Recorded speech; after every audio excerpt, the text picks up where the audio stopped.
Ini dokter, tadi infonya 13.30, jadi mahasiswa masih pada baru bergabung, dok. Ini baru belum sampai 50% atau mau dimulai atau mau menunggu sampai 80 dulu, dok? Kalau memang sudah diumumkan 30 ya ditunggu. Tapi kalau tunggu sebentar. Oke, kita tunggu dulu sebentar ya, dok ya. Ya. Ya, baik, dok. Kasih, dok. Siap materinya kemarin. Ya. Ya. Bisa dicek materinya, dimunculkan. Oke, baik, dok. Ya. Ini, dok, sudah terlihat, dok? Nah, ya. Nah, ya, betul. Ya. Oke, dok.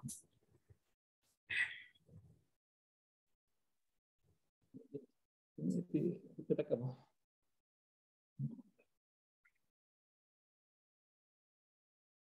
ini.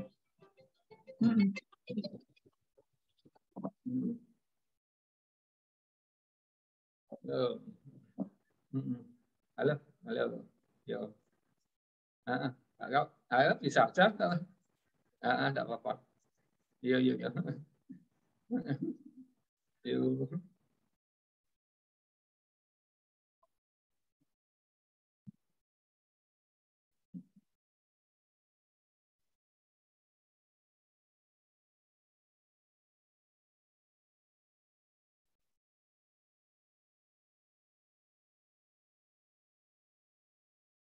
Silakan Ibu dibuka dulu.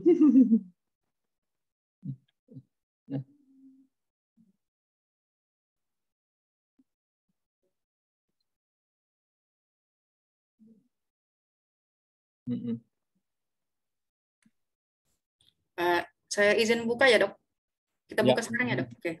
Ya. Baik, karena Dokter Tejo udah bergabung, izinkan saya untuk membuka acara pada siang hari ini ya, dok ya. Baik, Assalamualaikum warahmatullahi wabarakatuh. Waalaikumsalam. Selamat siang. Ya, selamat siang, salam sehat, salam sejahtera pada kita semua. Bertemu kembali pada rangkaian program kursus perwujudan kota sehat, kredensial mikro mahasiswa Indonesia atau KMMI, di mana materi kita pada siang hari ini adalah Program Jaminan Kesehatan Nasional Kota Prabu Muli tahun 2021, di mana materi ini akan disampaikan oleh Dr. Happy Tejo Cahyono, Magister Public Health, yang mana saat ini beliau bertugas sebagai Kepala Dinas Kesehatan Kota Prabu Muli. Baik, sebelum ke penyampaian materi, terlebih dahulu akan saya bacakan kurikulum vitae dari Dr. Tejo.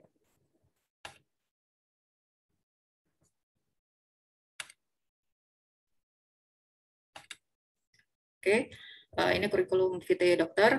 Nama Dr. Haji Happy Tejo Cahyono, Magister Public Health, tempat tanggal lahir Surabaya 3 Februari 1964, alamat Jalan Jenderal Sudirman, kilometer 7, Komplek Bima Citra A1, Kelurahan Cambai, Kecamatan Cambai. Nomor HP 0812 78 19 442. Untuk email happytejocahyono2017@gmail.com. Riwayat pendidikan Dokter SD 1 Bangansari Dalu Madiun tahun 1974, SMP Negeri 12 Surabaya tahun 1980, SMPPN Surabaya tahun 1983, perguruan tinggi di S1 Kedokteran Umum Fakultas Kedokteran Universitas Airlangga Surabaya tahun 1990, S2 Master of Public Health Mahidol University Thailand tahun 2001. Kemudian riwayat jabatan Kepala Puskesmas Pajar Bulan Kabupaten Muara Enim tahun 1991, Kepala Puskesmas Pasar Kota Prabu Muli tahun 1994, Kabid P2P Dinas Kesehatan Kota Prabu Muli tahun 2004, Direktur RSUD Kota Prabu Muli tahun 2006, Kepala Dinas Kesehatan Kota Prabu Muli tahun 2017 sampai dengan sekarang. Riwayat mengajar, dosen Akademi Kebidanan Rangga Husada Kota Prabu Muli, dosen Akademi Kebidanan Budi Mulia Kota Prabu Muli.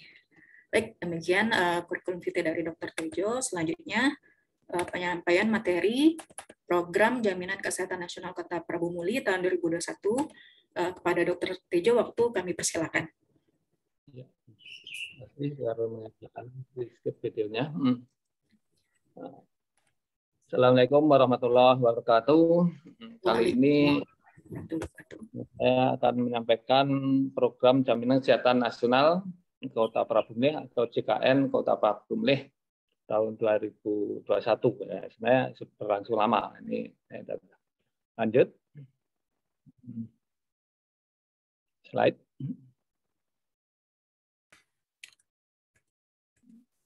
Bentar dok, nggak bisa jalan dia. Mungkin dikurangi yang videonya ya, yang tidak perlu videonya di mute. Oke dok. Ya. Jadi sudah menjadi program bahwa kita melaksanakan JKN atas dasar hukum. Itu sudah Undang-Undang tahun 2004 tentang JSN, Sistem Jaminan Sosial Nasional tadi, dan juga melalui Perpres 82/18 itu tentang jaminan kesehatan, kemudian juga ditindaklanjuti dengan Peraturan Menteri Nomor 23 tahun 2017 ini. Jadi dasar hukumnya sudah kuat dari mulai undang-undang, Perpres maupun Kemenkes. Lanjut.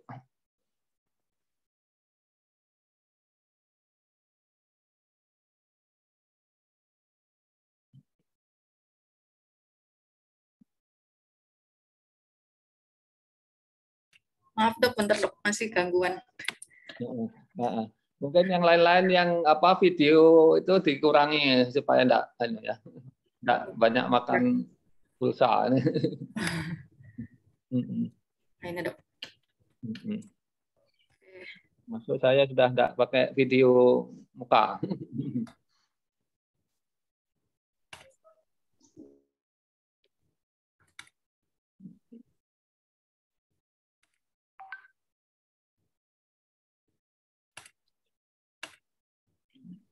Ya, langsung aja. Dasar hukum selanjutnya bisa dibaca nanti kalau aturan langsung ke JKN itu adalah jaminan perlindungan kesehatan agar peserta memperoleh manfaat pemeliharaan kesehatan dan perlindungan dalam memenuhi kebutuhan dasar kesehatan tadi yang telah membayar iuran atau iuran dibayarkan. Jadi rakyat Indonesia, masyarakat kita dijamin kesehatannya melalui yang bayar, yang mampu, yang tidak mampu itu dibayar oleh pemerintah. Itu JKN ya. Ya, lanjut.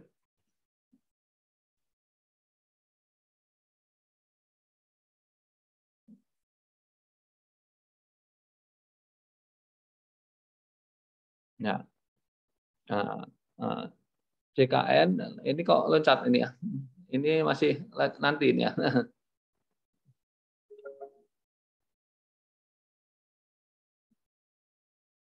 Tadi baru dikasih yang PPT yang baru dok, yang tadi mungkin saya tampilkan yang sebelumnya aja ya dok ya. Yang awal kemarin. Oke, baik. Ya.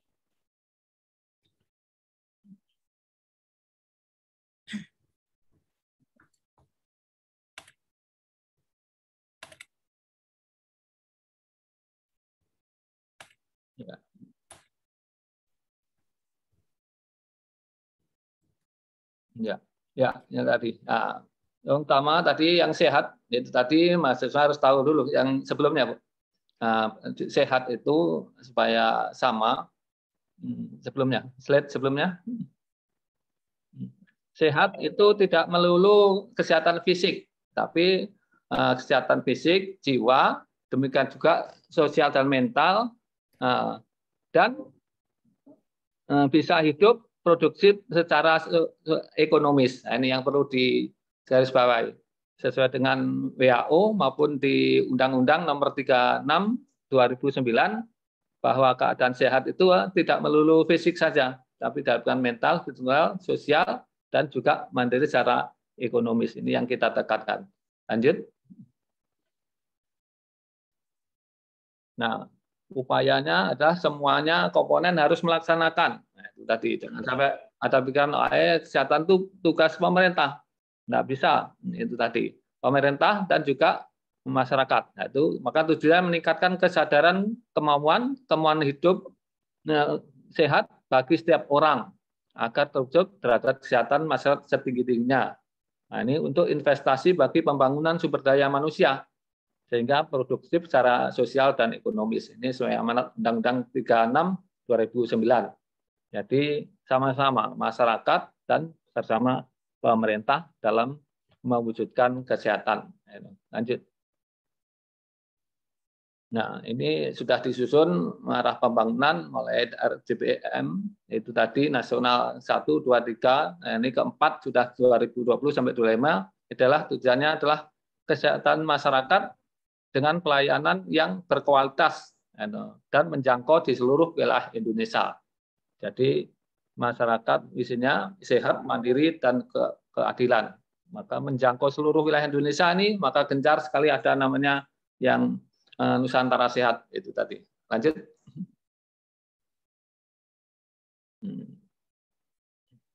Nah, untuk itu melaksanakan sesuai dengan misi Presiden itu tadi. Kesehatan itu masuk dalam agenda Nawacita.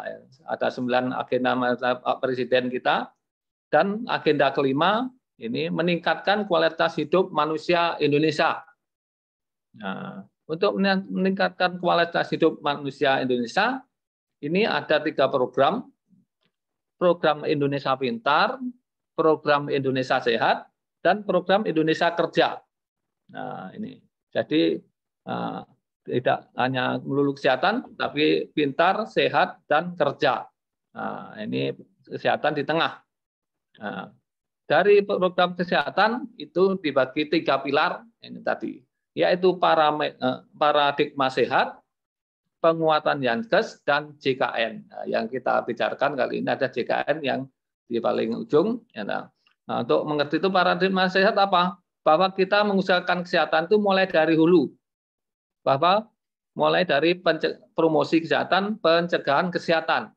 Nah, itu dari pendekatan keluarga, dengan kalau programnya di Puskesmas, masyarakat ada Germas, Gerakan Masyarakat Sehat, itu tadi.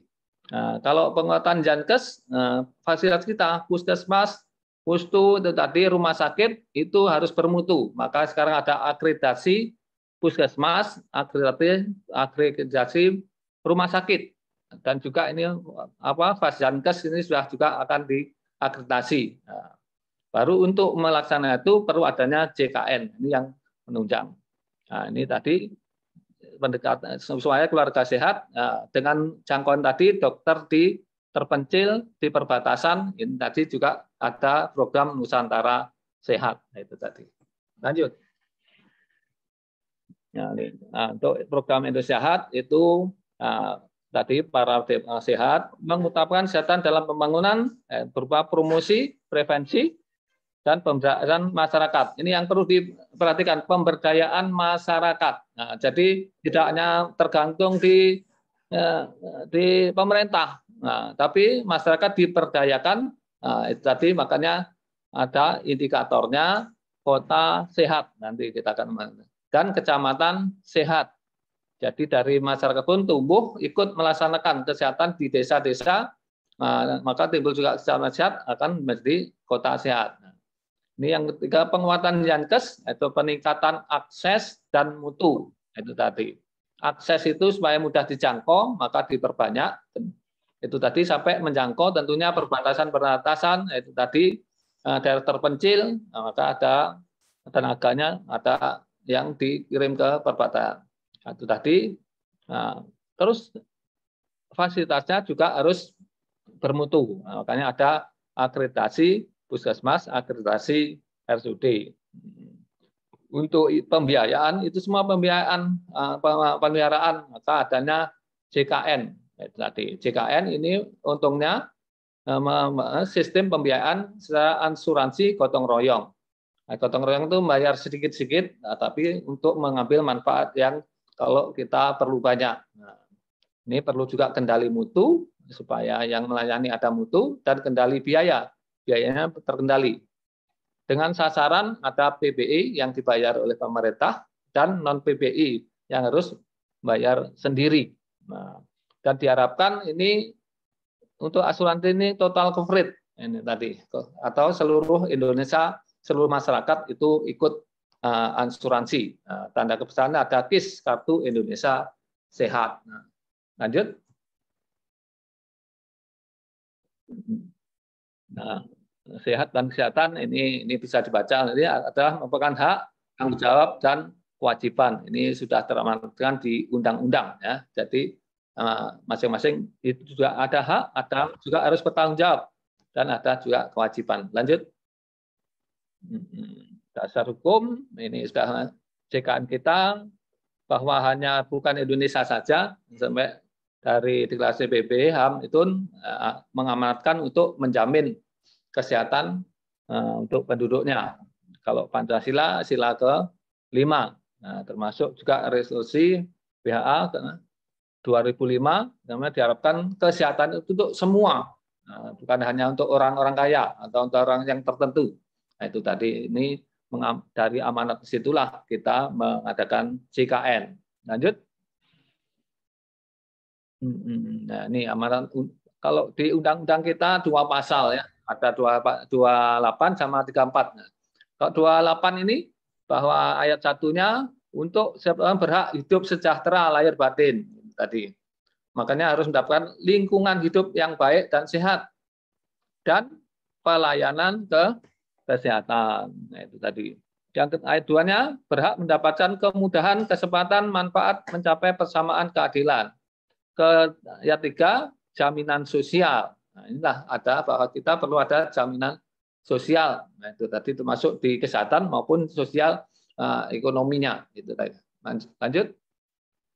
34-nya, nah, itu tadi fakir miskin anak terlantar dipelihara oleh negara. Makanya yang miskin pun terlantar pun tetap harus ada dipelihara oleh negara atau masyarakat yang sebagai wakil masyarakat. Nah, tidak boleh walaupun miskin lalu sudah diterlantarkan.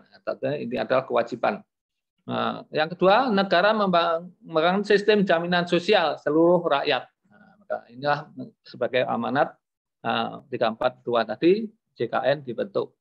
Negara bertanggung jawab penyediaan fasilitas pelayanan kesehatan dan pelayanan umum yang layak. Nah, pelayanan kesehatan harus layak, makanya harus terjamin mutunya, terakreditasi dari puskesmasnya, rumah sakitnya, ataupun pelayanan klinik-klinik yang lain.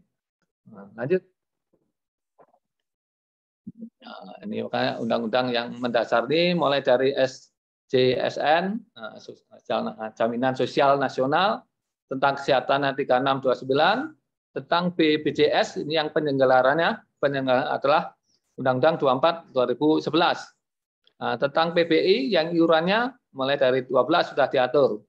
Tentang jaminan melalui Perpres 1223. Artinya jalannya cukup panjang, mulai sudah 16 tahun yang lalu ya. Lanjut. Itu tadi. Nah, ini adalah prioritas bahwa sudah akan mulai 2014 diharapkan sudah universal coverage, maksudnya semuanya tercakup. Nah, tapi kemarin 2019 lah baru ditekankan bahwa semuanya kabupaten harus 100% atau UHC. Lanjut. Mengapa harus sistem jaminan kesehatan nasional? Nah, itu tadi. Lanjut. Karena kehidupan manusia berisiko. Nah, itu tadi. Risiko jangan karena tidak risiko santai-santai. Begitu risiko, nah habis duitnya untuk keperluan yang begitu besar. Nah, dan manusia ini bersifat short-sighted, berpikiran pendek. Ya, itu tadi. Makanya dengan asuransi itu maka ada kesiapan.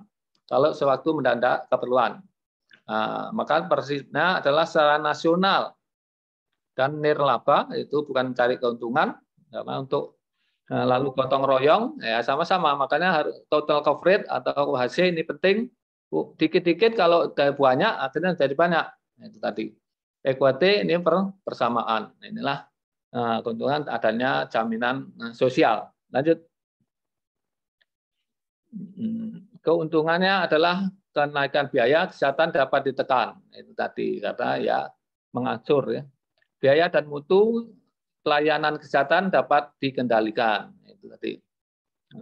Kepesertaan bersifat wajib bagi seluruh penduduk. Nah, ini supaya kalau banyak urutannya dikit-dikit. Kalau dikit nanti urutannya harus banyak. Itu tadi. Inilah dengan seluruh ini akan iurannya lebih ringan. Nah, pembayaran dengan sistem prospektif sesuai dengan perkembangan. Kalau makin lama, makin maju kita makin tinggi.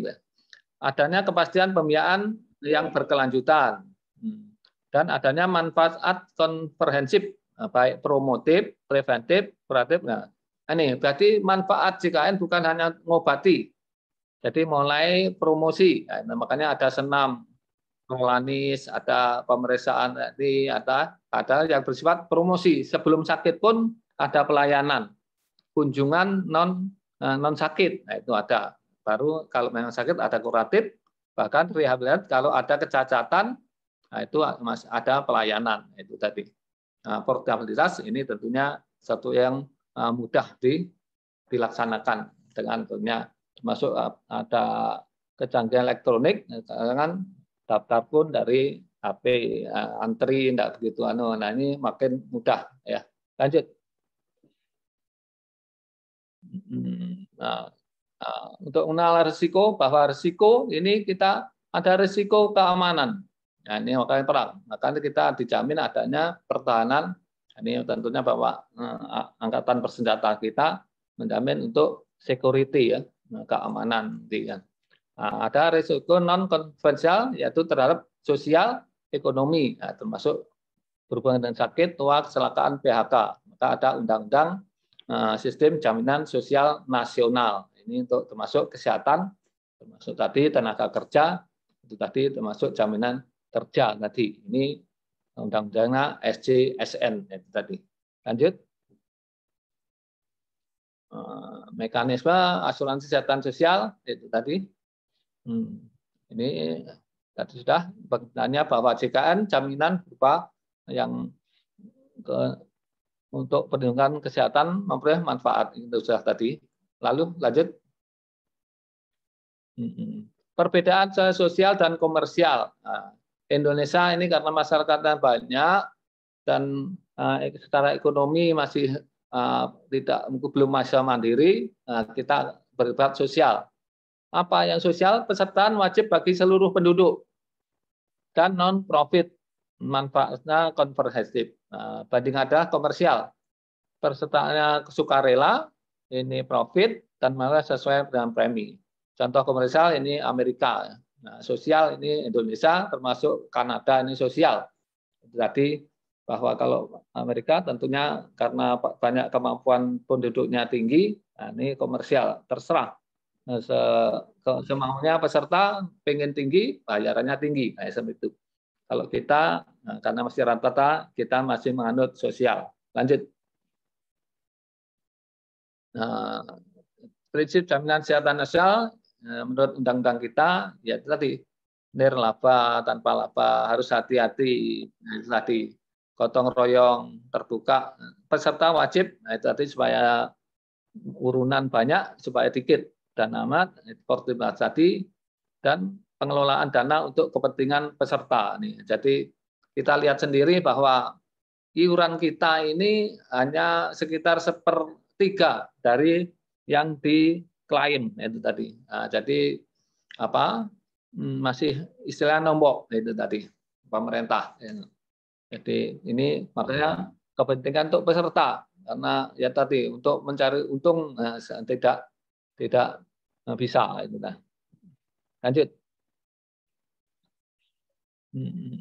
Aspek penyelenggaraan itu tadi bahwa JKN kita diamanatkan kepada PT BPJS itu tadi yang merupakan badan hukum publik non profit bertanggung jawab langsung ke presiden itu tadi. Jadi bukan di bawah menteri tapi langsung di presiden. BPJS tadi ada yang awasi dewan pengawas dan direksinya.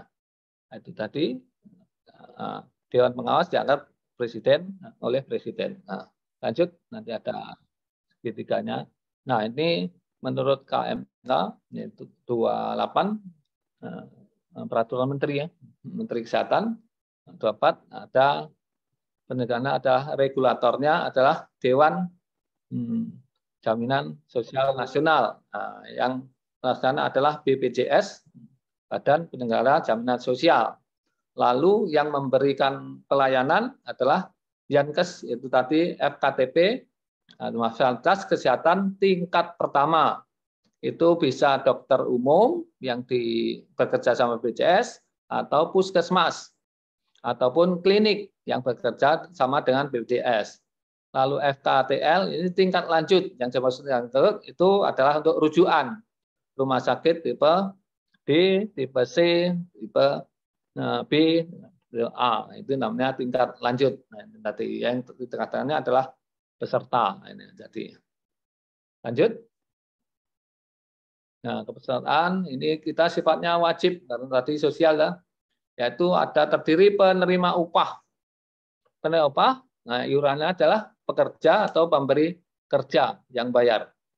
Ada non penerima upah, yaitu kelompok keluarga. Ini langsung misalnya kerja-kerja yang timbulnya tidak rutin atau tidak dipekerjakan oleh perusahaan, tentunya langsung mandiri. Penerima bantuan iuran ini yang tidak mampu ya banyak oleh pemerintah. Nah itu tadi. Jadi ada yang penerima upah dibayar oleh perusahaan, ada yang non penerima upah yang bayar langsung ya, karena sifatnya mungkin eksistensial tidak rutin penerimaan gajinya. Kalau yang tidak mampu ini langsung pemerintah. Lanjut. Ini beberapa pengiraan peserta. Setiap orang masuk, orang asing berjalan paling singkat 6 bulan. Jadi yang kita lindungi ini tidak hanya penduduk kita, tapi orang asing pun yang sudah tinggal sini menjadi pemukim. Nah, tadi ini dilindungi. Karena kalau sakit atau juga menularkan, ini juga membahayakan. Pekerja, setiap orang yang bekerja menerima gaji upah. Nah, ini tentu yang dibayari mungkin perusahaan tadi. Nah, atau pekerja penerima upah, setiap orang yang pernah memberi kerja dan menerima gaji atau upah. Nah, itu tadi pekerja penerima upah. Ini tadi yang langsung mungkin ya, tidak rutin, itu bisa bayarkan secara mandiri. Lanjut. Pekerja bukan penerima upah, setiap orang bekerja atau berusaha atas risiko sendiri. Nah, ini yang istilahnya tidak tentu ya. Itu tadi pemberi kerja, ini tentunya orang atau perusahaan yang memperkerjakan. Lanjut. Gaji, ini tadi hak pekerja yang diterima dalam bentuk uang atau imbalan. Nah, ini istilah-istilah. Lanjut.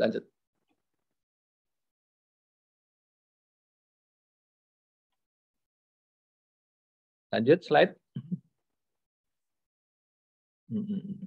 Nah, juga pekerja penerima upah, contohnya itu PNS, anggota ABRI, Polri, pejabat negara, pegawai swasta, pegawai pemerintah, non pegawai negeri. Nah, itu sekarang K3 ya. Pekerja tidak termasuk huruf yang menerima upah. Nah, itu tadi. Lanjut. Nah, termasuk anggota keluarga bagi penerima upah meliputi suami istri, ini anggota keluarga. Anak kandung ini yang jadi tanggungan. Anak-anak yang belum pernah menikah dan tidak menghasilkan ini yang masih ditanggung oleh keluarga.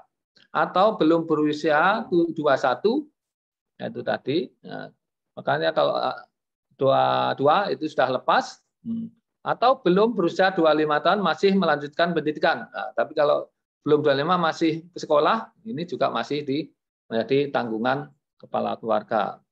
Kalau ada peserta bukan PBI, jaminan kesehatan dapat juga mengikutkan anggota keluarga yang lain. Itu tadi. Jadi kalau punya bisa bayari, bisa ngajak orang lain, misalnya menjadi menjadi orang asuh untuk JKN ini. Nah, ini kalau uangnya lebih bisa bayari yang lain menanggung asuransi BPJS. Nah, lanjut. Ini pekerja bukan upah tadi. Nah, cuma pekerja di luar hubungan kerja atau mandiri. Ini sudah tadi. Lanjut. Yang bukan pekerja termasuk investor, penerima pensiun, pemberi kerja, veteran, perintis kemerdekaan. Nah, F bukan pekerja yang termasuk huruf A sampai E yang mampu bayar iuran. Nah, ini untuk yang lain-lain, tapi masih mampu. Nah, ini tadi berarti untuk bisa bayar mandiri. Lanjut.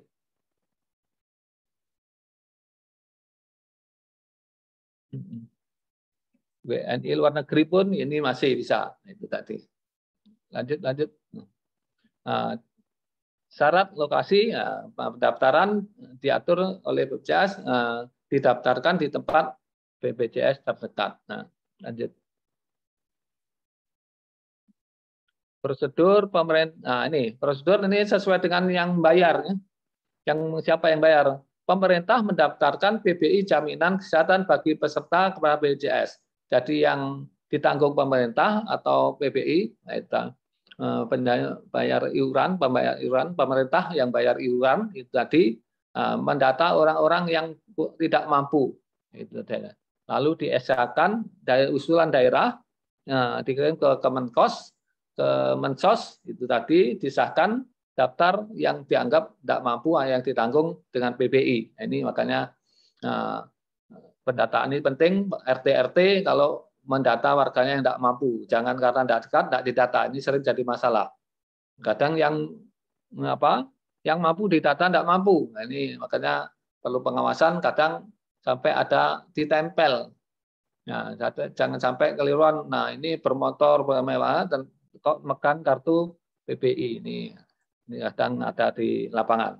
Lalu yang kedua, pemberi kerja mendaftar pekerjanya. Ini tentunya perusahaan-perusahaan atau yang mempunyai anak buah ini diwajibkan untuk membayari untuk anggotanya atau pekerjanya masuk BPJS atau asuransi. Yang ketiga, bukan pekerja, peserta lain wajib mendaftar secara mandiri. Itu tadi. Nah, itu tadi mendaftarkan diri atau keluarga kepada BPJS ini. Ini yang sulit itu yang tiga ini. Tadi yang mandiri dan kalau penghasilan tidak tertentu. Ini kadang putus-putus. Ya. Lanjut. Hak dan kewajiban hak peserta tentang identitas dan memperoleh manfaat pelayanan kesehatan yang bekerja sama dengan BPJS. Ini yang perlu digarisbawahi. Fasilitas kesehatan yang bekerja sama dengan BPJS. Kalau tidak bekerja sama BPJS ya tidak bisa walaupun punya kartu kartu sehat ya itu tadi karena yang dibayar BPJS adalah yang bekerja sama karena ada syarat-syarat fasilitas tertentu yang harus dipenuhi. Kewajiban peserta membayar iuran atau melaporkan data kesertaan kepada BPJS dengan menunjuk identitas yang saat pindah atau juga pindah kerja. Ini yang perlu dia pindah, meninggal, ini diharapkan itu dilaporkan supaya jangan ada namanya membayari orang yang sudah tidak ada. Ini kalau wilayahnya luas, nah itu tadi administrasi pendudukannya kurang bagus sehingga meninggal beberapa bulan masih terdata sehingga waktu pemeriksaan ini membayari orang yang tidak ada. Ini sering. Nah, lanjut. Masa berlaku selama pesan bayar iuran sesuai kelompok peserta. Ya, selama bayar itu berarti masih berlaku. Bagi peserta meninggal dunia maka status akan hilang. Ketentuan lebih diatur oleh peraturan BPJS ini termasuk yang mutus tadi. Nah, kalau mutus sekarang masih ditoleransi 6 bulan ditunggu untuk bisa ngangsur itu sebagai ini yang paling bawah ini. Lanjut. Pentahapan ini itu dari 14 itu kita usahakan sebanyak mungkin. Maka jaminan kesehatan ini mulai dari anggota PNS, TNI, tadi yang Askes dan keluarganya, lalu ada Capsek dulu. Tapi selanjutnya diharapkan tahun 2019 kemarin seluruh penduduk diharapkan sudah masuk ini tadi. Maka ada istilah UHC sekarang, walaupun UHC harusnya ini ada istilah lain. Lanjut. Pembiayaan ini jaminan yang uang bayarkan secara teratur oleh peserta, pemberi kerja dan pemerintah. Ini nanti sesuai dengan Perpres 12/2013 ini. Makanya ada PBI yang dibayar oleh pemerintah yang nggak mampu. Serta pekerja upah dibayar oleh pemberi kerja ini sudah tadi. Dan jaminan yang bukan pekerja ini mandiri oleh peserta yang bersangkutan. Lanjut. Cara BPJS membayar fasilitas kesehatan tingkat pertama dengan kapitasi. Ini cara bayar. Ini perlu diketahui adik-adik mahasiswa bahwa ada namanya kapitasi. Contohnya kapitasi ini yang ke puskesmas atau dokter yang tingkat pertama. Istilahnya kalau dia memelihara 500 penduduk, dia akan dikasih 7.000 kali 5 tadi selama sebulan. Jadi itu namanya kapitasi. Jadi 35 juta sebulan. Itu pokoknya adanya itu dari obat, dari banyak maupun sedikit, itulah yang dibayar oleh BPJS sesuai dengan jaminan berapa penduduk yang dicakup. Jadi kalau dokternya ramai, nah ini kecil nanti yang perolehannya. Kalau yang datang banyak yang sakit, nah ini. Tapi yang sudah banyak sehat, ini dokternya lebih untung. Nah, itu tadi. Ini istilah kalau kapitasi. Sedangkan untuk cara yang kelanjutan, sistemnya adalah dengan klaim. Nah, jadi sesuai dengan jumlah pelayanan. Nah, dengan istilah INA-CBGIS, ini maksudnya paket pelayanan. Misalnya kalau ada sakit tipes, itu dibayar sekian juta. Kalau ada sakit cacat atau patah tulang, dibayar sekian. Atau ada operasi ini dibayar sekian. Inilah istilah sistem paket untuk di rumah sakit atau rujukan tingkat lanjut itu tadi. Nah, baru yang ketiga, jika suatu daerah mungkin membayar berdasarkan kapitasi, BPJS Kesehatan diberi wewenang untuk melakukan dengan mekanisme yang lain. Nah, ini tadi. Ini tentunya kapitasi ini sangat susah kalau daerah luas, penduduknya dikit. Nah, ini tentunya kapitasi yang dikit harus memelihara dengan luas yang kuat. Ini tentunya kapitasi ini harus ada pertimbangan tersendiri, sesuatu yang begitu. Kalau hanya ngitung penduduk, nanti terlalu dikit yang diterima, tapi dia harus melayani wilayah luas. Ini yang tentunya memerlukan pertimbangan yang nomor 3 ini. Lanjut.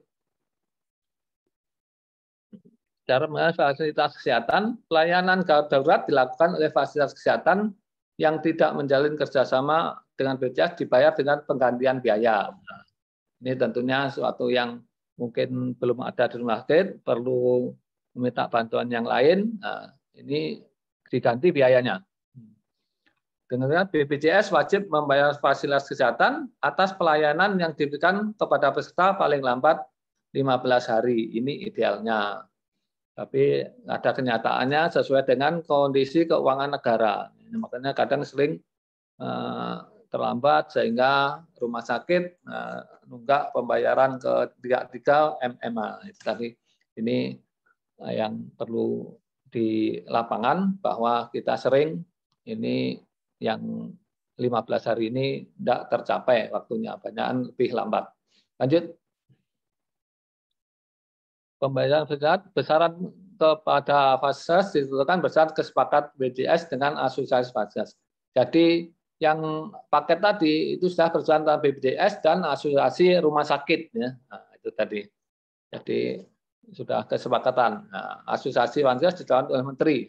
Kita asosiasi rumah sakit dari ID-nya, dari itu tadi sudah berapat untuk menentukan besaran biaya tadi. Lanjut. Iuran manfaat, nah itu tadi iuran biaya. Nah, ini manfaat tambahan dalam jam sosial. Ada juga manfaat non medis berupa akomodasi. Jadi kita ini selain biaya untuk medisnya ada akomodasi, termasuk contohnya adalah angkutan ambulan. Gitu. Demikian juga iuran tambahan bisa dicaskan oleh peserta kalau peserta menginginkan kelas perawatan yang lebih tinggi dari haknya. Saya ikut BPJS level 3. Nah, tapi dia mau ke level 2. Nah, ini yang selisih itu dibayar sendiri. Itu tadi. Lanjut. Pelayanan itu tadi. Itu tadi manfaat kesehatan, manfaat medis maupun non medis. Itu kalau kesehatan sudah pada tahu, pengobatan dan segala macamnya. Nah, kalau non medis biasa angkutan ambulan. Ambulan hanya diberikan untuk pasien rujukan dari Vaskes dalam kondisi tertentu. Nah, ini maksudnya ambulan ini bukan atas kehendak pasien. Oh, pokoknya aku pengen ambulan. Nah, itu enggak, bukan. Nah, ini perlu ambulan atau enggak perlu. Kalau balik sudah seger, nah, itu mungkin enggak perlu ambulan. Tapi kalau dirujuk dalam kesehatan itu perlu ambulan. Nah, ini lanjut. Nah, prosedur, nah itu tadi peserta harus memperoleh pelayanan kesehatan pada tingkat pertama. Nah, ini harus bertahap. Ini yang perlu disosialisasikan, bukan kena, nah aku langsung ke rumah sakit. Nah, itu tidak bisa. Namanya itu harus dari tingkat pertama, kecuali kalau darurat. Itu tadi perlu pertolongan yang gawat darurat segera, dan langsung ke UGD, rumah sakit. Tapi selama ringan-ringan tentu mulai dari dokter pertamanya atau puskesmas atau klinik yang pertamanya itu. Baru setelah tindakan lanjutan itu akan dirujuk oleh dokter atas pertimbangan dokter itu tadi, bukan Pak Makso. Itu sering pokoknya minta dirujuk lah, mendak apa dirujuk. Akhirnya yang di rumah sakit merujuk. Nah, ini kok biasa-biasa ini kok bebani spesialisnya, padahal cukup di dokter umumnya. Ini kadang masyarakat kurang tahu, pokoknya ini yang sering. Nah, itu perlu juga ini promosi ke bawahnya, ada prosedur layanan dari pertama dulu baru ke tingkat lanjut. Kompensasi pelayanan. BPJS wajib memberikan kompensasi, yaitu mengganti uang tunai, termasuk seperti pengiriman nakes, penyediaan vaskes tertentu, fasilitas. Kalau misalnya tidak ada, perlu diadakan, nah ini perlu diganti oleh BPJS. Penggantian uang tunai, kalau ada biaya pelayanan kesehatan dan transportasi. Lanjut.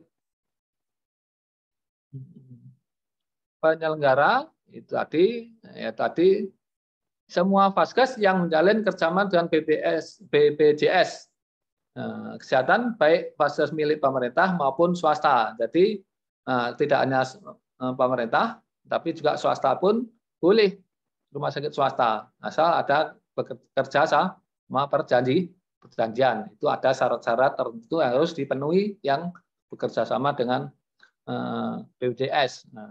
Sebenarnya bahwa sudah harus akreditasi biasanya begitu, akreditasi puskesmas atau akreditasi rumah sakit. Lanjut. Manfaat tadi sudah medis dan akomodasi itu tadi. Lanjut.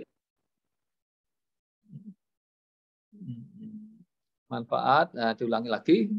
Manfaat medis ini bersifat pelayanan perorangan, promotif, preventif, kuratif, rehabilitatif. Jadi bukan hanya pengobatan ya, ada manfaat promosi dan pencegahan. Nah, tadi termasuk ini rehabilitasi tadi. Kalau misalnya ada stroke, nah setelah stroke itu ada untuk supaya tidak kaku, mudah gerak kembali. Ini namanya rehabilitasi medik itu tadi. Nah, spesialisnya sudah ada sekarang. Akomodasi yang tadi berupa ambulan misalnya tadi. Lanjut. Pelayanan yang tidak dijamin. Nah, ini yang perlu diketahui. Kalau tidak sesuai prosedur, tak dijamin. Tahu-tahunya lonong ke spesialis. Nah, padahal itu hanya cukup di pertama. Nah, itu tidak terjamin nanti. Itu tadi. Pelayanan di luar vaskes yang bekerja. Nah, itu tadi. Yang belum bekerja sampai selalu ke situ. Akan tidak terjamin. Bertujuan kosmetik. Nah, kosmetik ini tidak bisa. Ya. Operasi plastik itu tadi, masuk protese atau anu gigi itu tadi ya, general check up, pengobatan alternatif, nah itu tadi misalnya ke dukun, nah boleh tadi. Kalau misalnya jamu sudah berlalu itu masih bisa kalau memang dalam ketentuan BPJS. Pengobatan untuk mendapat keturunan, pengobatan potensi tidak tanggung. Lalu fasilitas pada saat bencana, nah, termasuk COVID ini. COVID ini tidak ditanggung oleh BPJS, tapi ditanggung pemerintah pusat atas verifikasi itu BPJS. Jadi BPJS ada kewajiban untuk memverit benar enggak yang diklaim ini memenuhi syarat. Ya, tapi tetap yang bayar bukan BPJS, ya. Pasien bunuh diri, penyakit timbul akibat sengajaan merusak diri, termasuk kecelakaan di rumah. Nah, makanya kadang orang miskin kita di rumah itu tidak ditanggung. Nah, dan masuk yang tidak administrasi penduduknya belum lengkap. Ini yang perlu disadari. Nah, tidak semua BPJS menanggung biaya. Lanjut. Bahwa program BPJS itu ada monitor dan evaluasi. Itu tadi kendali mutu dan biayanya. Jadi tetap diaudit terus itu tadi. Nah, merupakan tanggung jawab Menkes dalam pelaksanaan berkoordinasi dengan Dewan Jaminan Sosial Nasional. Lanjut. Termasuk diawasi, ada Dewan Pengawas dan juga ada yang independen. Ini jadi pengumpulan dana yang banyak itu perlu pengawasan. Lanjut. Keluhan, termasuk bahwa penyelenggaraan JKN ini ada saluran untuk kalau ada keluhan. Itu tadi. Hotline ada tersendiri, termasuk kalau keluhan tidak puas kan ada saluran politik dengan DPR atau kalau langsung keluhan di fasilitasnya itu ada. Termasuk dari kendali mutu pun kalau ada kepuasan, tingkat kepuasan biasa ada. Yang tidak puas, masuk aja ada kotak yang tidak puas. Ini ada masing-masing itu biasanya. Lanjut. Penyelesaian sengketa ini secara aturannya kalau ada sengketa pertama tentunya musyawarah.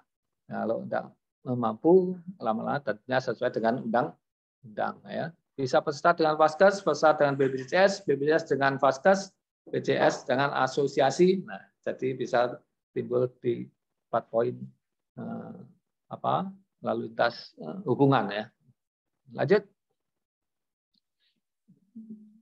Peta menuju kepesertaan total. Jadi dari awal dulu diusahakan memang sebanyak mungkin untuk pesertanya total. Jadi perjalanannya panjang. Itu tadi. Lanjut. Nah, masuk aspek pelayanan. Nah, itu peningkatan mutu-mutu, apa yang ditanggung, apa yang dilayani, ini terus diperbaiki, terus menerus, ya. Aturannya kadang berubah, ini berubah. Nah, itu supaya makin lebih bagus. Lanjut. Masuk juga pelayanannya itu tadi. Lanjut. Termasuk iuran, manfaat dan iuran. Nah, tadi disesuaikan sesuai dengan keuangan dan juga keperluan. Nah, makanya mulai 2019 ada kenaikan, diterapkan 2020, nah, tapi masyarakat mungkin belum begitu mampu, masih ditanggung pemerintah. Kemarin 14.000, kalau tahun ini hanya 7.000 kalau itu. Untuk yang kelas 3, ya. Lanjut, nanti ada. Nah, ini ya, iuran premi itu tadi. Pekerja penerima upah itu 4% dibayar oleh pemberi kerja, 1% dibayar oleh peserta. Yang pekerja bukan penerima upah kelas 3 ini 35, ya. Kelas 3 disubsidi oleh pemerintah 7.000. Nah, itu tadi. Kelas 2, nah, itu tadi bayarnya 100.000, kelas 1 150. Jadi yang kelas 3 inilah masih disubsidi pemerintah 7.000. Itu tadi. Nah, makanya yang pemerintah daerah yang nanggung kalau bayari itu 35, yang dari 7.000-nya dari pemerintah pusat karena iurannya harusnya 42. Itu tadi. Kalau bukan pekerja, nah ini masih 35, nah itu tadi 7.000 juga masih ditanggung oleh pemerintah pusat. Ya, kita masih pemerintah memberikan urunan. Lanjut. Nah, universal health coverage. Nah, tadi sistem jaminan memastikan semua penduduk paling sedikitnya 95% dari seluruh penduduk telah terdaftar sebagai peserta program JKN. Itu tadi. Jadi mekanisme pendaftaran peserta PBU yang ditanggung pemerintah menggunakan mekanisme open member. Jadi tidak menunggu 14 hari, tapi langsung aktif. Jadi kalau kota itu atau kabupaten UHC secara JKN, jadi yang punya kartu JKN sekarang buat langsung aktif. Kalau tidak UHC biasanya 14 hari, kemudian baru aktif bisa dipakai. Ini kelebihannya kalau UHC secara kepesertaan di kabupaten. Lanjut. Syarat-syarat PBI APBD, biasanya ada fotokopi KTP, KK, keterangan tidak mampu dari Rulas dan Kades. Menjadi peserta ternyata PBI, surat keterangan dirawat rumah sakit, surat keterangan rawat jalan atau puskesmas, pengunduran diri kalau dari PBPU tadi. Misalnya sekarang banyak yang bangkrut, dari yang dulu bisa bayar, bisa beralih dari PBI. Peserta kelas 3 menunggak minimal 6 bulan. Ini yang tadi mandiri, 6 bulan lamanya, itu tadi bisa balik ke peserta PBI APBD. Dengan tetap harus bayar dengan angsur, bukan terus langsung bebas. Ini masih namanya utang, tetap utang. Kalau kelas 3 dan 2 minimal menunggak 1 tahun lamanya. Ini yang kalau makin mampu, ini kalau 1 tahun baru bisa diperubah ke minta PBI. Lanjut. Pencapaian UHC ini untuk Kota Prabu Mulih. Nah, inilah komposisinya. Jadi 6.000 penduduk Prabu Mulih sekitar 2.000. Nah, itu tadi. 200 ribuan kurang dikit atau 194.000 sekian.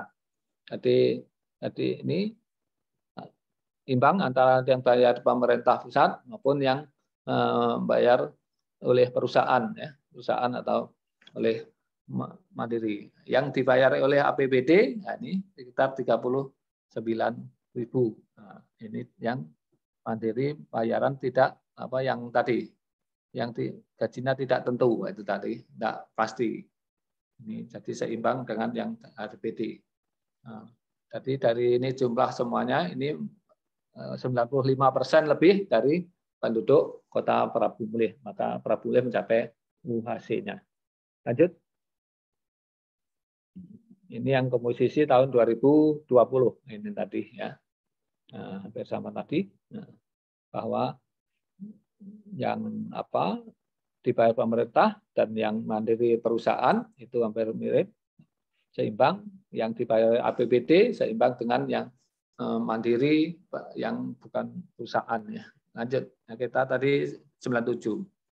Kalau 21 ini kita agak turun 95,04 itu tadi. Nah, itu karena pemerintahnya juga mungkin mengurangi karena APBD ini terpotong 40% itu tadi, maka kemampuan membayari itu tadi juga menurun, tapi tetap kita masih UHC pun mepet sekali itu tadi. 95 lebih dikit. Lanjut. Nah, jenis PBI yang tadi segmen PBI APN, ini sumbernya Kemensos Kota, ini dari APBD Kota, PPU tadi dari perusahaan, PBBU dan mandiri itu dari bayar langsung mandiri. Lanjut. Nah, tadi ada beberapa yang tidak dibayari oleh JKN BPJS. Nah, makanya tetap itu adalah masyarakat Indonesia Prabu Mulih, apalagi tidak mampu, maka pemerintah membuat program penunjang jaminan kesehatan nasional, ya itu tadi. Jadi untuk menunjang supaya ada tetap bisa dibayari yang tidak mampu, ini masih ada tambahan lagi menyiapkan uang untuk yang dibutuhkan, tapi ternyata tidak dijamin oleh BPJS. Inilah yang disebut Jamkot Prabu Mulih. Lanjut. Nah, ya tadi contoh ruang lingkup. Ya. Jamkot ini tidak setiap kota kabupaten ada, ya.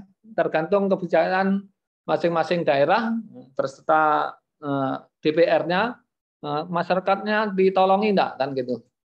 Nah, tapi tolongnya bukan macam-macam. Mungkin ada yang enggak program langsung ada dana sosial apa itu tadi bansos. Kalau ini sudah dibuatkan jaminan Jamkot, ya. Sama biaya ambulan yang tidak jamin BPJS, biaya transport jenazah dari rumah sakit atau puskesmas ke rumah duka, biaya perawatan gelandangan. Nah, kadang ada gelandang apa enggak tahu ini penduduk mana. Ini tentunya dengan Jamkot. Biaya perawatan pasien gawat darurat miskin tidak mampu dan atau tidak terdaftar di jaminan. Kadang mampu, enggak mampu tapi ternyata belum masuk daftar. Ini keluputan ya. Ini tentunya kalau tidak ada Jamkot kelabaan. Nah, itu tadi dengan ada Jamkot, sudah masuk Jamkot. Biaya perawatan pasien non darurat namun miskin tidak mampu dan belum terdaftar. Ini tadi juga masuk Jamkot. Lanjut. Nah, biaya perawatan orang gila ya, orang dengan gangguan jiwa dan tidak punya identitas. Ngurus diri aja tidak mampu, apalagi identitas. Perawatan akibat bencana, termasuk bencana tanggap darurat, tadi kan tidak ditanggung. Nah, kan ada Jamkot tentunya kita termasuk KIPI, akibat imunisasi ada masalah, itu yang dipakai Jamkot. Pelayanan kesehatan dalam bentuk bakti sosial, tentu ada bakti sosial atau ada acara-acara itu tadi Jamkot. Pelayanan kesehatan bagi event olahraga, kadang ada olahraga lalu kecelakaan atau luka. Nah, tentunya ini ditanggung oleh Jamkot. Pelayanan kesehatan tidak ditanggung oleh jasa raja. Sebagaimana kecelakaan di rumah sendiri. Ini tidak tertanggung oleh jasa raja karena perlu keterangan polisi. Keterangan polisi tidak bisa membuat keterangan kalau tidak di jalan. Di rumah kok ada kecelakaan. Nah, ini jadi masalah. Makanya masuk Jamkot. Biaya bantuan pengobatan ASN pejabat pemerintah kondisi gawat darurat atas perjumpaan pejabat yang berwenang. Ini tentunya kondisi-kondisi tertentu. Lanjut. Nah, ini selain itu tadi dibuatkan tadi aturannya pakai Perwako 63/2000 tentang penunjang. Jadi tidak langsung melayani, tapi harus dibuatkan pijakan hukumnya. Itu tadi. Lanjut.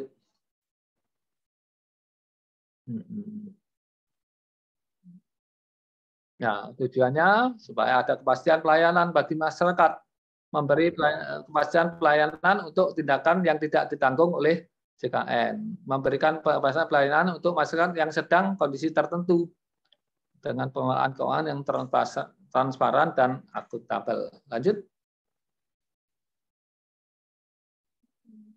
Sarannya tentunya tadi masyarakat terutama yang tidak mampu dan juga tidak dijamin pelayanan BPJS atau jasa raja. Kalau yang masyarakat luar, sebenarnya kalau ada atlet-atlet datang event, kasus-kasus juga yang dikaitkan olahraga yang tidak di-cover oleh JKN. Adanya orang dengan gangguan jiwa atau gelandangan, juga akibat bencana, dan juga kalau ada bakti sosial. Lanjut.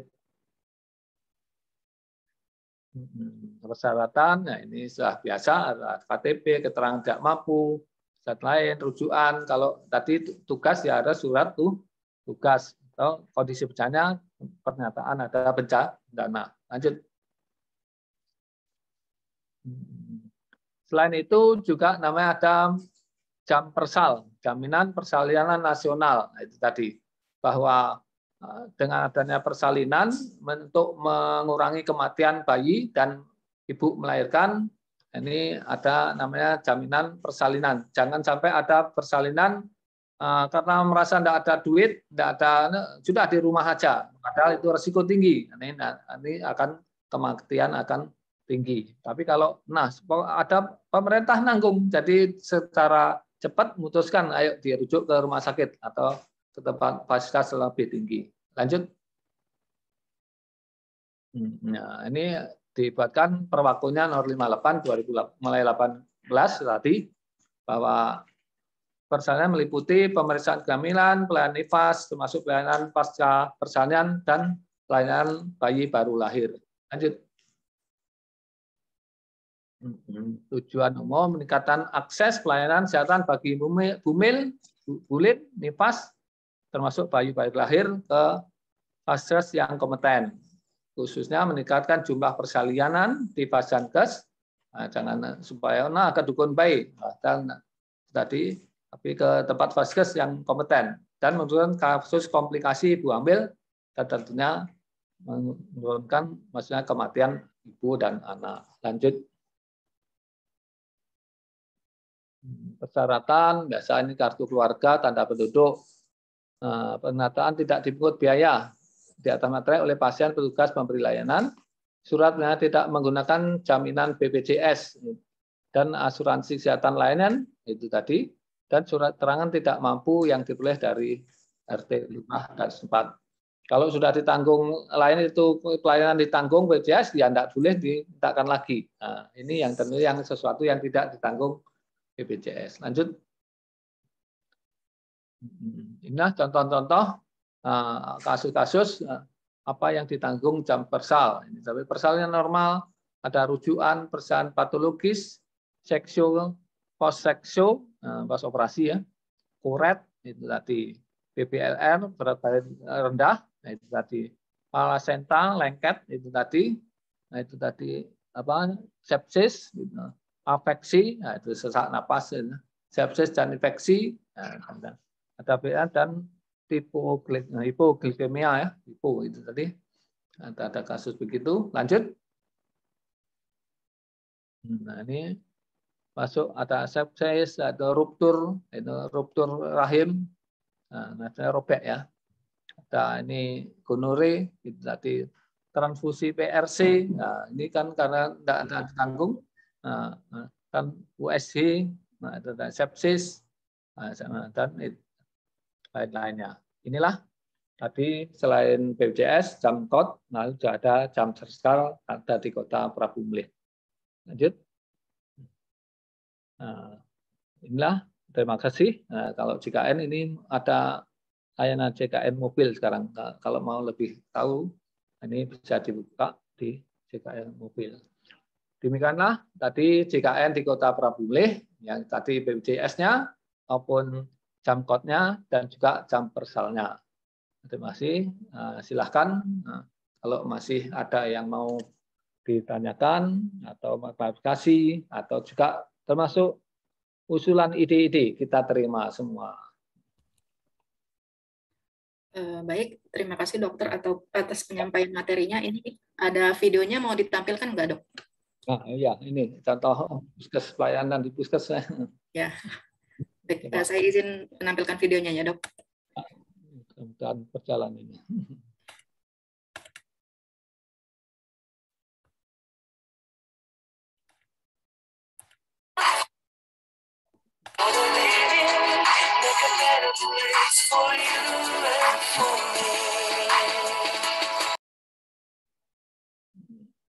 Nah, ini termasuk puskesmas kalau Gunung Kemelat, puskesmas yang agak di pinggir sungai, agak jauh. Ini ya, dalam masa COVID, ini pelayanan pakai APD ya.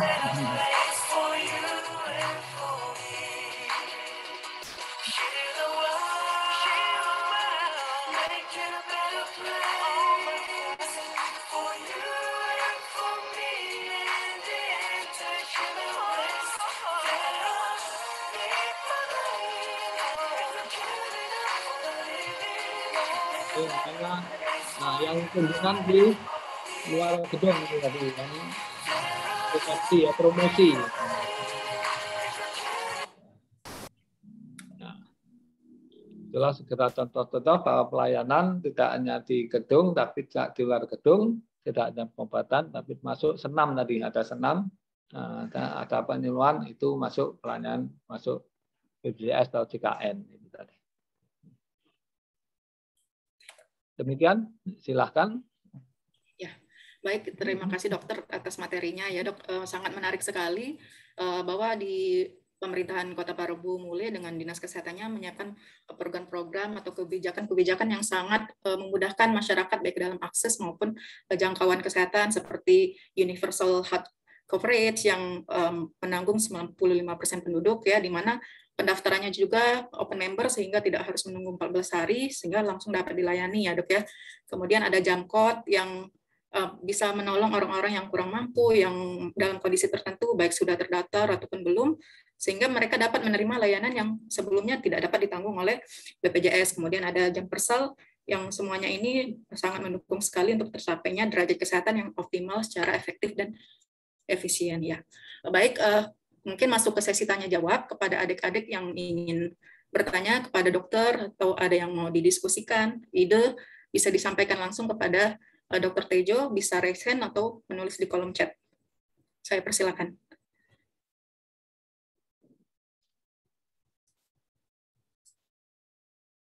Ya.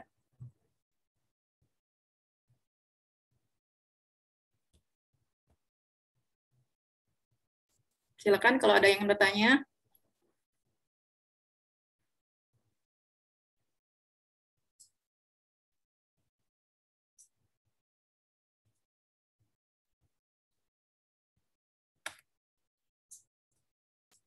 Tidak harus bertanya, mau ngasih ide juga tidak masalah. Ini karena melayani masyarakat, nah makin banyak pemikiran tentunya lebih bagus. Mungkin ada ide-ide lain. Ini kesempatan menyampaikan di forum ini. Jadi jangan malu-malu. Biasanya kita ini kalau ide-ide tidak ada yang dengar, nah ini mumpung ada yang pas. Nah, kita dengarkan untuk pelayanan kepada masyarakat. Silakan. Ya, silakan pada adik-adik yang mau menyampaikan pendapatnya, dipersilakan mumpung ada waktu ini kita bisa diskusi sama Dr. Tejo. Ya. Atau kalau malu bisa tulis di kolom chat.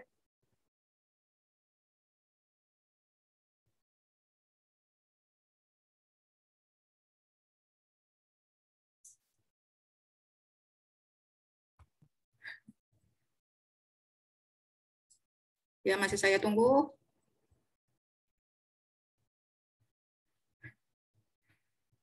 Oke, Dok. Jadi kayak program-program yang sudah ada dijalankan di Kota Prabu Muli ini belum tentu ada di daerah yang lain ya, Dok ya?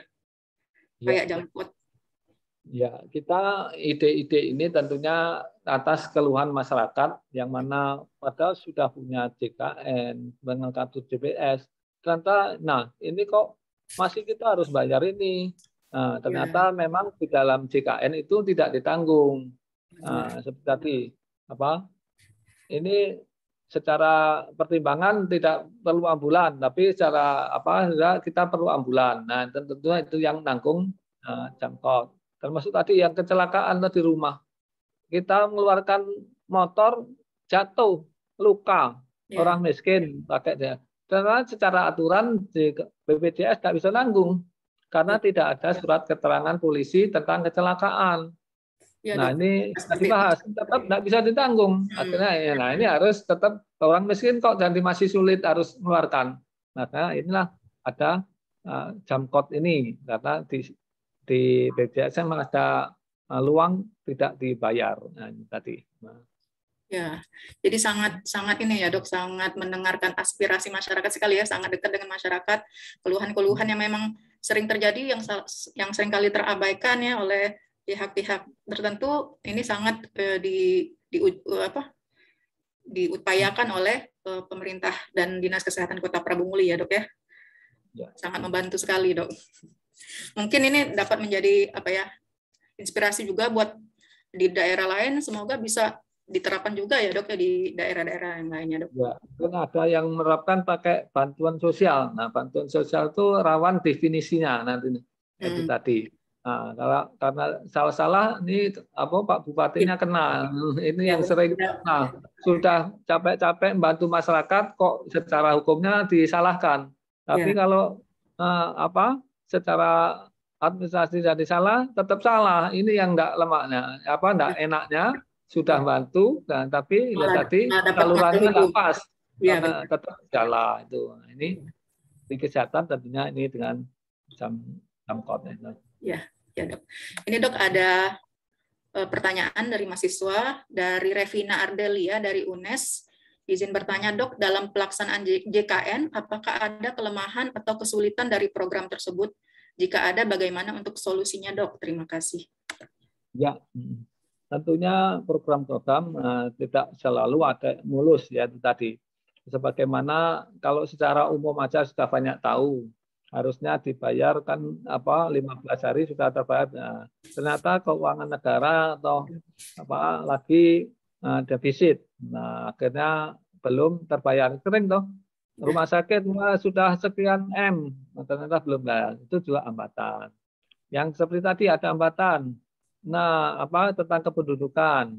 Nah, ini pelajaran bagi mahasiswa, coba diteliti keluarganya, sering kalau menikah tidak otomatis misah kakak.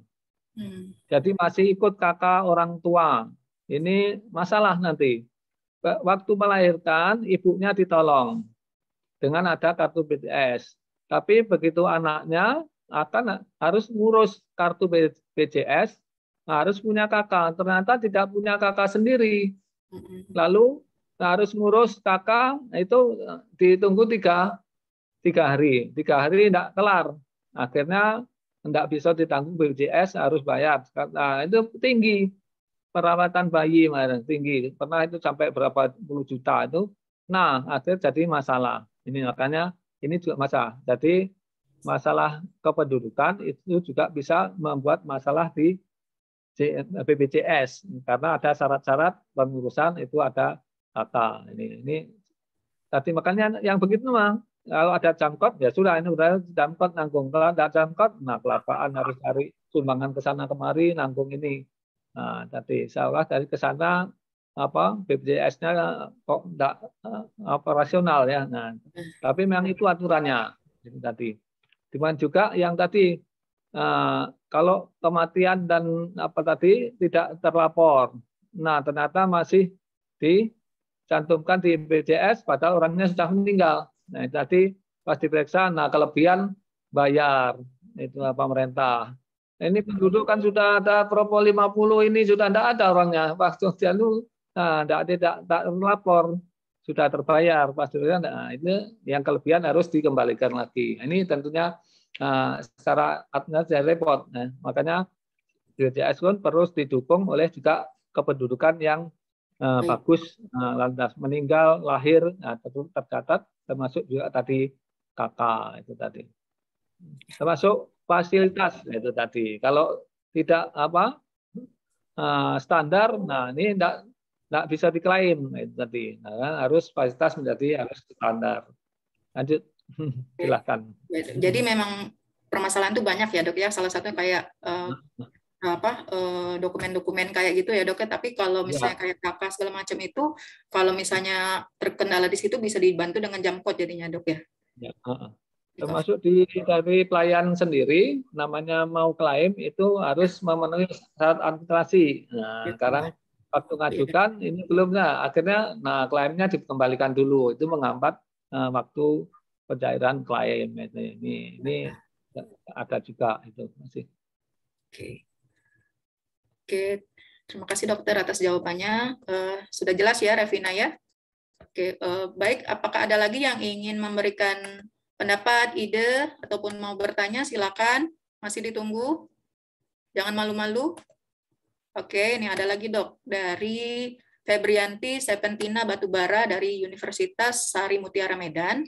Izin bertanya mengenai defisit program JKN dok. Seperti apa strategi-strategi yang dapat diterapkan untuk mencegah atau mengatasi defisit program JKN tersebut dok? Terima kasih. Jadi biasanya rumah sakit itu kalau istilahnya pakai BLUD itu tentu ada saving untuk dana ya. Karena dana dari BPJS itu terbagi 2, jasa dan untuk manajemen itu tadi. Makanya kalau untuk manajemen itu habis terbagi, tentunya waktu defisit itu kelabaan. Itu tadi makanya itu keahlian dari direktur masing-masing menghadapi situasi yang harusnya memang pengalaman personal nanti kalau 3 bulan tentunya harus ada saving untuk penyiapan alat medis atau obat.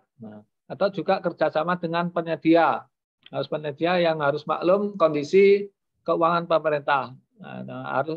Harus bayar, ada barang harus bayar. Nah, ini sulit. Kadang harus bayar mungkin 3 bulan atau setengah tahun baru bayar. Ini tentunya kepercayaan, yaitu tadi bekerja sama dengan pihak-pihak yang bisa menanggulangi situasi keuangan negara, yaitu tadi. Tapi kalau yang sudah pengalaman sudah ini biasanya memang lambat tulah, jadi sudah siap. Nah, tapi kalau manja, dikit kelabaan kalang kabut. Nah ini tentunya tergantung dari direktur masing-masing dalam kelihayannya menghadapi situasi keuangan di rumah sakitnya masing-masing. Jadi tentunya rata-rata pada sudah BULD sehingga keputusan itu lebih cepat dilaksanakan di rumah sakit masing-masing. Kalau bukan BULD, masih pertimbangan dari birokrasi, ini lebih lambat. Ya. Jadi kembali ke otonomi rumah sakit masing-masing, ada kebijakan direktur masing-masing. Gimana Febrianti, apakah sudah jelas? Iya Bu, sudah jelas. Terima kasih Dok. Ya, terima kasih juga. Apakah ada lagi? Silakan yang mau memberikan pendapatnya. Yuk. Kapan lagi ini? Jarang ini. Silakan. Selamat siang, bisa mendengar suara saya, Dok? Ya, bisa. Silakan. Mohon izin bertanya, Dok ya. Ini mungkin terkait BPJS ini kan ada beberapa kelas ya, ada kelas 1, kelas 2, kelas 3 nih. Dan untuk fasilitasnya juga pasti beda-beda ya Pak Dokter ya. Nah, misalkan nih masyarakat ini datang, dia kelasnya 3, namun dalam penyakitnya itu mungkin dia harus dirawat di kelas yang berbeda, misalkan kelas pelayanan yang ke kelas 2 atau kelas 1, dan dalam keluarganya itu tidak mampu membayar gitu Dok. Iuran yang harus ditanggung sendiri, karena dari BPJS sudah ada tersendiri. Dan kalau melebihi kelasnya kan bayar sendiri, dan dia tidak punya keluarga atau kerabat yang bisa membayar. Nah, solusinya itu gimana kepada pasien ini? Kalau dibiarkan mungkin dia bisa meninggal atau apa, tapi kalau dirawat, namun dilemanya itu dari keluarga tidak ada yang mungkin bisa membayar. Terima kasih, Dok. Ya, inilah namanya kondisi-kondisi itu akan terekam jadi permasalahan. Nah, permasalahan itu akan menjadi program kalau ada kepekaan ya. Nah, tentunya seperti di Terapung Mulih, kelas 3-nya itu tidak seperti kelas 3 standar. Kelas 3 seperti kelas 2. Itu saja. Tambah kelas 1 AC dan tadi karena Bapak Wali Kotanya tadi memperhatikan orang miskin. Tidak ada kelas 3 seperti kamar kelas 3. Nah, kalau di Terapung Mulih ya. Karena itu sudah menjadi keluhan lama kok, banyak ngeluh lama kok tidak ada solusi. Kalau di kita kelas 3-nya ini bisa dilihat sendiri, kok kelas 3 kok berhasil sama aja kelas 1. Jadi tidak ada. Nah, itu tentunya kepekaan ya, kepekaan terhadap daerah sudah tahu melas kok enggak dianu, padahal mampu. Nah, kalau kita tadi kita sudah dengar Pak Wali Kotanya begitu, di Terapung Mulih kelas 3-nya itu tidak seperti kelas 3 itu tadi. Nah, tentunya ini bisa contoh yang daerah-daerah lain itu tadi untuk apa ya, kan warga sendiri masuk di kelas-kelas ini itu tadi. Ini sebenarnya yang dibayari BPJS aja uangnya, tapi kalau ruangan kan kita juga bisa buat yang bagus.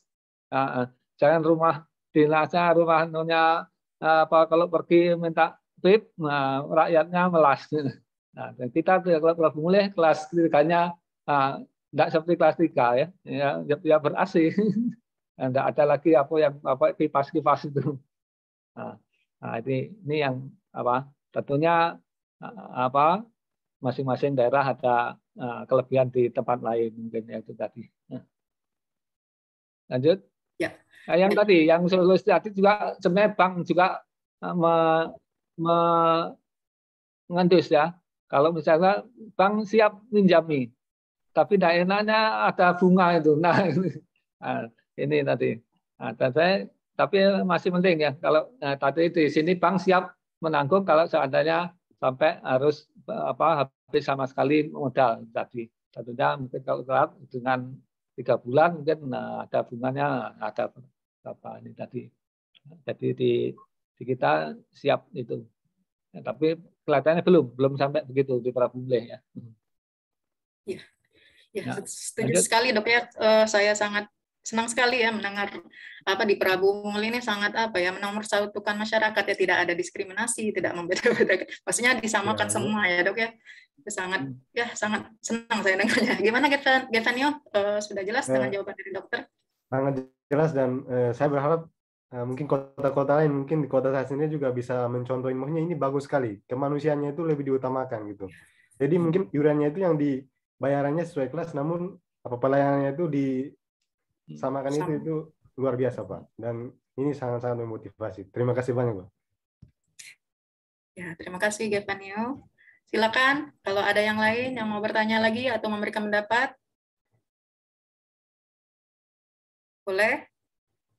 Apakah ada lagi? Kalau malu silakan tulis di kolom chat.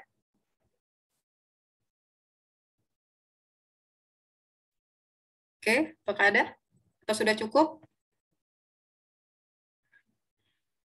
Gimana Dok? Mau dicukupkan atau gimana? Oke, baik Dok, karena sepertinya sudah jelas semua ya.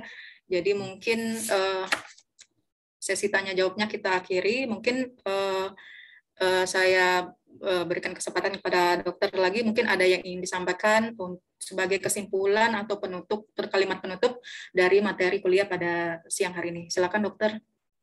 Ya, tentunya pelayanan kesehatan dengan 3M ini dalam bentuk tentunya peduli kita sesuai kita kemampuan di kesehatan, berusaha sebaik mungkin, tentunya bermanfaat di bidang kesehatan. Jadi terus kita akan meningkatkan pelayanan-pelayanan, termasuk ide-ide mahasiswa yang tentunya baru, Pak. Masih ada lagi. Nah, itu yang ditunggu ya. Jadi kalau masih seger, ada ini, Bapak mulai ini, ada lagi Pak, ada gini ya nih. Nah, kita tampung. Nah, Prabumleh ini tadi apalagi di program ini menampung ide-ide asal untuk meningkatkan pelayanan itu ya. Yang belum bisa meniru bahkan meniru dan lebih bagus lagi, itu yang kita tunggu. Ada ide Prabumleh gini, kita niru dan lebih baik lagi, jangan harus lebih baik dari Prabumleh. Ini tentunya menjadi semangat untuk para mahasiswa untuk memberi masukan ke daerah masing-masingnya untuk berlomba untuk lebih baik. Nah, saya rasa itu saja. Terima kasih. Selamat belajar. Tentunya kita nanti generasi muda yang lebih baik, generasi yang soleh dan tentunya beramal soleh. Terima kasih. Assalamualaikum warahmatullahi wabarakatuh. Waalaikumsalam warahmatullahi wabarakatuh. Baiklah, terima kasih banyak kepada Dr. Tejo atas waktu dan kesediaannya untuk membagikan ilmu yang sudah disampaikan pada siang hari ini. Semoga bermanfaat, menambah wawasan pengetahuan bagi kami semua ya, menjadi inspirasi bagi saya, terutama bagi adik-adik ya. Baik, walaupun sekarang statusnya mahasiswa ya, namun nanti kan kelak jadi masuk dunia kerja, berhadapan langsung dengan masyarakat ya. Mengingat kembali apa yang sudah disampaikan Dr. Tejo ini ya, jadi inspirasi nantinya mampu juga menjalankan peran dan kontribusi terbaiknya, mengembangkan ide, kreativitas yang dapat mewujudkan masyarakat dan kota yang sehat. Karena di sini juga banyak adik-adik yang dari bidang kesehatan ya, maupun bidang lain juga dapat berkontribusi sesuai dengan bidangnya masing-masing ya. Semoga ke depan daerah yang lain juga bisa mencontoh ya apa yang sudah dilakukan oleh Dinkes dan pemerintah Kota Prabumleh ini yang sudah mengeluarkan kebijakan program yang sangat memudahkan masyarakat untuk mendapatkan pelayanan kesehatan yang optimal sehingga tercapai derajat kesehatan yang efektif dan efisien ya. Terima kasih banyak dokter atas waktunya. Saya sebagai moderator mohon maaf jika ada yang kurang berkenan ya. Saya tutup acara kita pada sore hari ini. Assalamualaikum warahmatullahi wabarakatuh. Terima kasih adik-adik, terima kasih dokter. Waalaikumsalam. Terima kasih banyak Pak Dokter. Banyak dokter. Terima kasih banyak Pak Dokter. Terima kasih Pak Dokter, terima kasih Bu Rara.